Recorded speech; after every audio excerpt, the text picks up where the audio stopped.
Serge, on va revenir un peu à ton actualité. Tu viens de sortir ton dernier single, Liberté pour l'Afrique. Panafricain, réveillez-vous. Il faut libérer nos pays.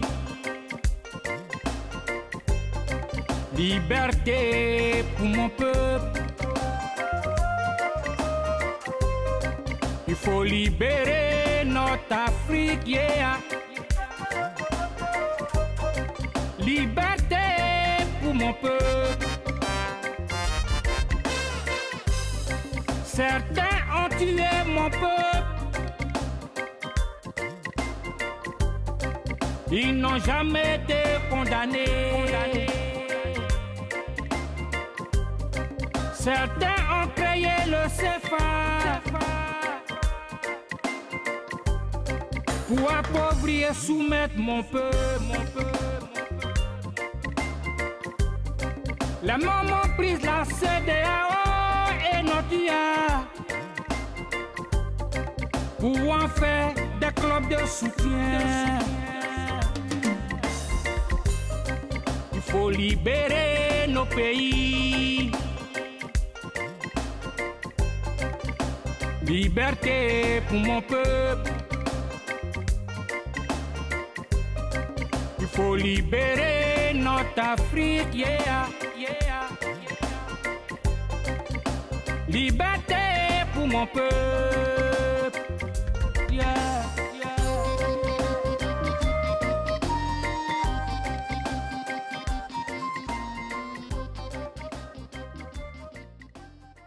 Et pour toi, en quoi se résume le terme de liberté? Tu dois comprendre quand on dit liberté, c'est qu'il y a privation, il y a privation de droits, privation de beaucoup de choses qui rentrent en ligne de compte. Depuis le système qui est mis en place depuis les indépendances, depuis et tout, est un système néocolonial où nous n'avons pas le droit de décider de nous-mêmes ce qui est bon pour nous. Où nous n'avons pas le droit de décider de nous-mêmes ce qui est bon pour nous. Où tout se décide à Paris. Où tout se décide à l'UE. Où tout se décide à partir des États-Unis. Le jour où nous décidons, ou bien un de nos leaders décide de ne pas rentrer dans ce système-là, il est un homme soit mort, soit en prison, soit dégagé. Et donc depuis Samori, le temps de Samori jusqu'à aujourd'hui, on nous donne un semblant de liberté qui n'est en réalité pas libre, parce que même au plan monétaire, on n'a pas le droit de quitter ce qu'ils ont appelé le CFA, qui est un franc de colonisation, et un franc où tu ne vas jamais te développer. Ok? Tous ceux qui ont décidé de sortir de ce franc CFA sont morts. Ça veut dire qu'on n'est pas des hommes libres. Donc dans cette façon, avec ce vent de liberté qui est en train de souffler aujourd'hui dans la sous-région en Afrique, avec aujourd'hui ce qu'est en train de faire Assimi Goïta, ce qu'est en train de faire Assimi Goïta au Mali, Akan Touadéra en Centrafrique, et aujourd'hui le jeune capitaine Traoré au Burkina, il y a un vent de liberté qui est en train de souffler sur l'Afrique parce que la jeunesse africaine, la jeunesse panafricaine a commencé à prendre les devants des choses. Les peuples africains ont commencé à prendre les devants des choses. Donc c'est pour ça que nous donnons l'occasion même de féliciter les peuples maliens, centrafricains et ceux qui ont pris les devants des choses pour la première fois mettre des personnes qui exécutent leur volonté. Quand je t'écoute et puis j'écoute le single, on a l'impression que pour toi, être libre, c'est lorsqu'on quitte la France pour aller avec la Russie. C'est ça? Quand on t'écoute et puis on écoute le single. Nulle part dans ma chanson, tu as entendu Russie. Tu l'as pas dit Russie, mais non, les exemples que tu donnes, c'est-à-dire ils sont tous des gens... Je fais un constat, oui, j'arrive. Oui. Je fais un constat parce que on va pas tomber dans cette facilité de ceux qui aujourd'hui sont en train de pleurer parce que les Africains ont décidé de prendre leur dépendance réelle. Ok? Personne ne va venir nous parler nous dit que non, la Russie, on ne quitte pas la France pour aller. On appelle ça de la facilité.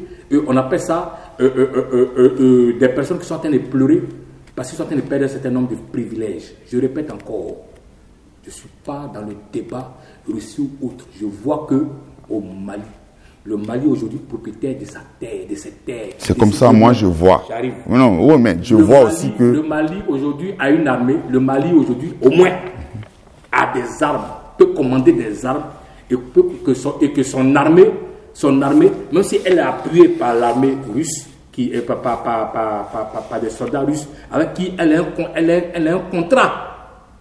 Le même contrat que les Maliens ont signé avec la France. Le même contrat qu'ils avaient signé avec la France. Et eux, tu estimes qu'ils sont libres. Tu estimes qu'ils sont libres. Donc c'est que pour toi, quitter la France et puis aller en Russie, c'est qu'on est libre. C'est ce que ça veut dire ton explication. Tu prends la Centrafrique, tu prends... Si tu me comprends bien, je suis simple. L'armée française a eu un contrat. Et ils sont venus pour aider le Mali à se débarrasser des djihadistes, n'est-ce pas? Oui. Ok.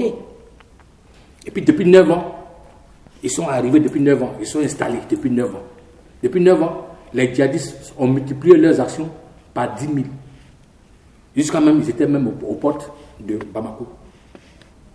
Et les dirigeants maliens eux-mêmes, aujourd'hui où je te parle, depuis 6 mois, non, on va maintenant dans le 5e mois, depuis 5 mois je crois, ils sont en train de lutter à l'ONU pour qu'il y ait une confrontation entre la France et eux, parce qu'ils ont des preuves que les djihadistes, c'est les Français. Que les djihadistes, c'est les Français. Ils ont des preuves vidéo, tout, pour montrer que les djihadistes là, ont été créés par les Français, qu'ils sont entretenus par les Français. Ils sont tous leurs mouvements, tout ça, sont tenus par les Français. L'ONU refuse, la France n'avait pas. Or, je peux savoir, même si c'est bête, même si on dit que les Africains sont bêtes, mais les Russes, vers qui ils se sont retournés, les Russes sont arrivés en moins d'1 an. Je répète encore, en moins d'1 an, c'est-à-dire en moins de 6 mois, le Mali a récupéré 98% de son territoire. Mais ça, je n'ai pas besoin de faire avoir pour ça. Je suis resté avec des gens depuis la colonisation. Ils ne m'ont jamais donné un hélicoptère. Ils n'ont jamais voulu que je sois armé. Ils n'ont jamais voulu, même si mon territoire, quand ils sont venus s'installer, pour que je puisse même prendre même leur avion pour décoller là, je dois leur demander la permission. Ok? Depuis que j'ai dit, bon, je ne veux plus que vous le faites, mais je veux changer de partenaire. Et le partenaire arrive, en moins de 6 mois, j'ai 20 hélicoptères de combat. J'ai des drones. J'ai des trucs qui me permettent maintenant de me battre. Ils forment mon armée en moins de 6 mois. Je libère 98% de mon territoire. Mais tu veux que si j'ai un choix à faire, que je cours vers qui? Ça veut dire que le choix que j'ai fait de changer de partenaire me permet aujourd'hui d'être un homme libre et de décider de moi-même ce que je veux, parce que maintenant je suis maître de mon territoire. Donc à partir du Mali, la Centrafrique, pareil. Les Centrafricains ont fait pareil aujourd'hui. Aujourd'hui, ils sont maîtres de leur territoire. Mais c'est ce qu'on demande. Nous voulons notre liberté. Dans cette chanson, c'est une chanson de conscience. C'est une chanson de motivation, de conscience pour permettre, pour dire aux Africains de faire comme le Mali, de la Centrafrique de prendre leur responsabilité, les peuples de prendre leur responsabilité pour que nous soyons des hommes libres, comme Assimi Goïta est en train de le faire dans son pays, comme donc je suis un panafricanais, et j'encourage que les Africains, l'Afrique soit un jour dans le concert des nations en train de discuter d'égal avec tous les États du monde. Serge Kassi, aujourd'hui, quels sont tes rapports avec Charles Blé Goudé? J'ai de très bons rapports avec Charles. C'est les paroles de politiciens. On a fait beaucoup de choses ensemble. On a fait beaucoup de choses ensemble. Et quand il était en prison, quand on s'est parlé, même avant qu'il ne parte, on s'est parlé. Il est rentré au pays, il m'a appelé. En fait, on a des très bons rapports. Très bons rapports. Ça, je ne confonds pas les choses, moi. On a de très bons rapports et on se parle. Voilà. Ouais, ça c'est le langage. Quand on t'écoute, on sent que il y a quelque chose qui est un peu. Qu'est-ce que tu as entendu dans ce que j'ai dit que Serge Kassi, on te suit. On suit Charles Blot-Goudé, on sait vos rapports avant et on voit vos rapports aujourd'hui. Qu'est-ce qui a changé? Bon, ben écoute, si tu. Ben, on lira en tes lignes. Non, qu'est-ce qui a changé? Parce que je n'ai pas changé de compréhension. Tu m'as jamais vu en train d'attaquer Blé. Tu m'as jamais vu en train de choses. Ça fait des années, j'ai été son parrain à la FESI. J'étais son parrain à la FESI. Je suis son ça, c'est le passé. Et donc, on a gardé ce rapport-là jusqu'aujourd'hui. Et quand on s'appelle, on ne fait que planter, il n'y a pas de truc. Je peux ne pas être d'accord sur des positions qu'il prend, mais ça. Quelle est la dernière position qu'il a prise sur laquelle tu n'étais pas d'accord? Non, je ne vais pas te dire quelles sont les positions qu'il a prises, mais souvent on est d'accord, souvent on n'est pas d'accord, mais il connaît mes choix, je connais ses choix et je les respecte. En fait, tu n'as pas envie de dire ça en public. Sinon, tu n'es pas d'accord avec certaines de ses positions. Je te dis pas, je dis que quand deux personnes, même quand ils sont des frères, il y a des choses sur lesquelles ils ne tombent pas d'accord. Ok, depuis l'Alliance, depuis la FESI, depuis il a été toujours chose, mais on a de très bons rapports, t'inquiète. D'accord. Je comprends que tu ne peux pas le dire, c'est normal. Hein, on dit, c'est pas tout ce qu'on dit en public. Non, si j'avais quelque chose à dire, je te le dis. On va parler un peu du football ivoirien. Hein. Je ne veux pas m'adresser ici aux supporters de la SEC d'Abidjan. Je veux m'adresser à un observateur du football ivoirien. Non, mais je suis un supporter de la SEC, il faut le rappeler. Oui, mais ce n'est pas à lui que je veux m'adresser là, parce que si je m'adresse aux supporters de la SEC... Ça ne peut pas s'enlever, c'est dans mon sens. Oui, mais moi je m'adresse à l'observateur du football ivoirien. Alors, on sait que récemment, presque toute la Côte d'Ivoire était unanime. C'est vrai que si c'était les Ivoiriens qui faisaient les élections de la FIF, c'est Didier Drogba qui serait le président de la FIF. Et on sait que tu as été très très virulent et tu t'opposais vraiment à son élection. Et au point même qu'on pensait que tu avais une haine viscérale contre Didier Drogba. Alors, dis-moi aujourd'hui, qu'est-ce que tu reprochais concrètement à Didier Drogba, à la personne que tous les Ivoiriens voulaient avoir à la tête de la Fédération ivoirienne de football? Je pense que tu me donnes l'occasion aujourd'hui de revenir sur cette histoire. Et je voulais rassurer mon frangin Didier Drogba. Et très franchement, je fais partie de ses idoles. Je fais partie de ses idoles. Moi, Didier Drogba, c'est mon. Je suis fan. Si aujourd'hui je supporte Chelsea, c'est pas à cause de quelqu'un, c'est à cause de Drogba. Tous les matchs de l'équipe nationale en Côte d'Ivoire, quand on était encore à Abidjan, c'est nous, on a pris ça sur notre tête et puis on ne partait pas à cause de Drogba. On allait voir Didier Drogba. Donc à ce niveau-là, il n'y a pas de. J'ai pas de truc contre lui. Non. Mais tu sais, frangin, moi je suis logique avec ma conscience dans tout ce que je fais. Et ceux qui me connaissent savent. Je peux être fan de toi. Je peux t'adorer. Mais quand tu joues un rôle qui, pour moi, ne va pas dans le sens d'apporter un plus à mon peuple, mais apporter un plus aux Occidentaux, aux impérialistes occidentaux, je te combats. Je te combats. Maintenant, je vais t'expliquer pourquoi. Je vais expliquer aux Ivoiriens qui nous écoutent pourquoi. Je t'écoute.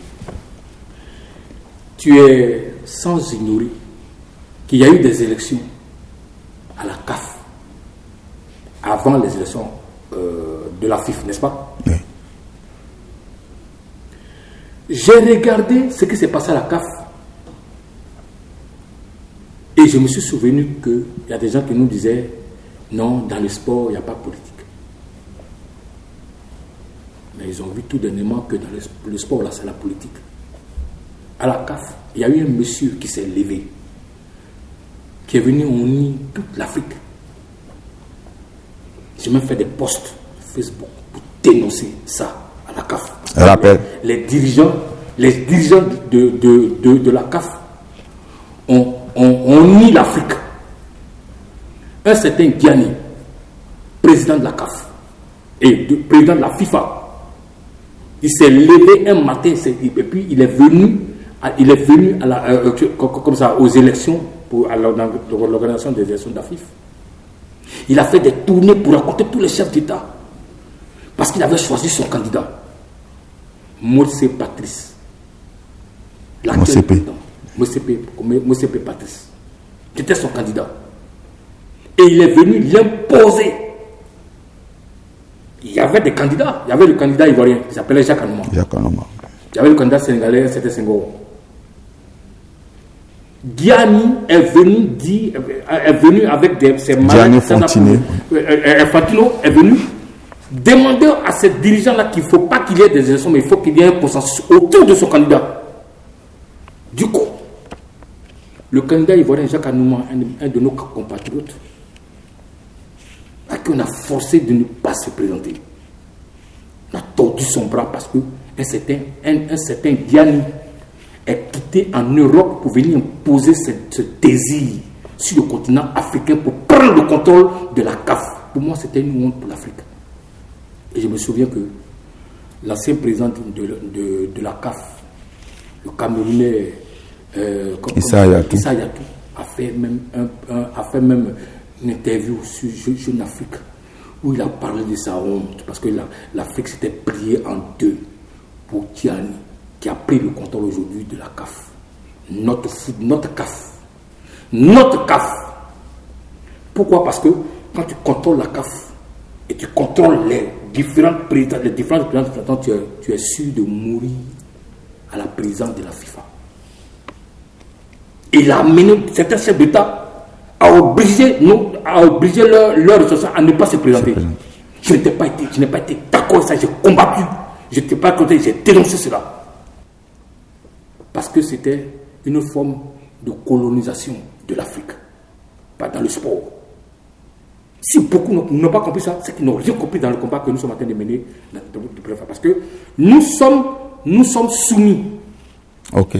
J'arrive, je n'ai pas encore fini. Il faut que je finisse pour que tu comprennes. Parce que c'est un déroulé que je veux faire pour qu'on comprenne pourquoi je n'ai pas soutenu Didier Drogba.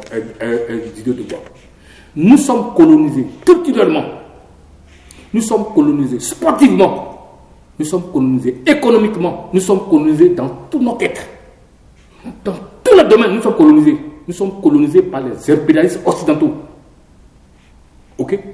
Et notre décolonisation est à tous les niveaux. Dans le sport, dans la culture, on doit se battre pour avoir notre indépendance culturelle, sportive et tout. C'est le combat. Quand j'ai vu que Gianni, après avoir pris le contrôle de la CAF, s'est amené en Côte d'Ivoire et a fait ce choix sur Didier Drogba. Je répète, quand Gianni a fini avec la CAF, il lui fallait maintenant placer ses pions dans les États. Et Didier Drogba, malheureusement pour moi, qui est un de mes idoles, a été choisi pour servir les Occidentaux au niveau du sport, du football, dans mon pays. C'est pour ça que je me suis levé et dit, je ne suis pas d'accord avec ça. Au point d'avoir une haine viscérale contre lui. Non, attention. Je reprends tes propos. J'ai combattu. Quand tu me dis une haine viscérale, je ne sais pas, c'était pas une haine. C'était que j'apportais les arguments où je n'étais pas d'accord avec sa candidature parce qu'il était soutenu par Gianni. Et pour moi, il venait faire le lit aux impérialistes occidentaux pour installer leur désirata dans notre football. Ce que les gens n'ont pas vu, on a vu Didier Drogba, l'idole, il fallait prendre par exemple. Non, moi j'étais dans une autre sphère qui n'a rien à voir avec l'idole, parce que c'est peut-être une idole, mais les Occidentaux ont toujours pris nos idoles économiques. Je répète encore, les Occidentaux, pour nous gouverner, pour avoir la même mise sur nous, ils ont pris nos idoles économiques. C'est-à-dire que tous nos cadres au plan économique qui ont percé dans l'économie, qui peuvent servir l'Afrique, ont été formatés par eux dans leur banque mondiale et tout pour venir les servir. Okay. Dans le sport, c'est pareil. Dans la culture, c'est pareil. Dans tous les domaines, c'est pareil. Et Didier Drogba, malheureusement, a été leur choix pour venir imposer leur désir à travers notre idole. Je n'ai pas accepté ça et je l'ai combattu. Ok, d'accord. Je comprends, c'est ta position à toi. Serge, quand tu vois le football aujourd'hui, tant au niveau de l'organisation que du jeu même, quel est ton regard? Je pense qu'on juge notre football par rapport à ses performances à l'extérieur. Ouais. Depuis que je suis en exil, j'ai vu que le football ivoirien a remporté la Coupe d'Afrique des Nations en 2015, je crois. J'ai vu que ce football ivoirien-là, au niveau des U17, a remporté la Coupe d'Afrique des Nations. J'ai vu que les performances extérieures de la Côte d'Ivoire j'ai vu que cette équipe, l'administration de Côte d'Ivoire, s'est qualifiée la Coupe d'Afrique et tout. Donc pour moi, au plan organisationnel, on ne dit pas que c'est parfait, mais elle n'est pas aussi mauvaise que ça. Elle n'est pas aussi mauvaise que ça. Il lui suffit d'avoir des moyens pour pouvoir s'améliorer, surtout qu'on puisse professionnaliser, parce que les joueurs ivoiriens, quand on dit le salaire de certains joueurs dans les clubs, c'est vrai que ça fait mal. Mais je pense qu'avec la nouvelle direction qui est venue, ils ont essayé de relever un peu le salaire des joueurs. Donc les choses vont se faire. André, passez nous voir. Tout le plaisir a été pour moi. En tout cas, ce qu'on peut retenir au cours de cet entretien-là, c'est que pour être libre, il faut être capable d'avoir son armée, il faut être capable de décider pour soi-même.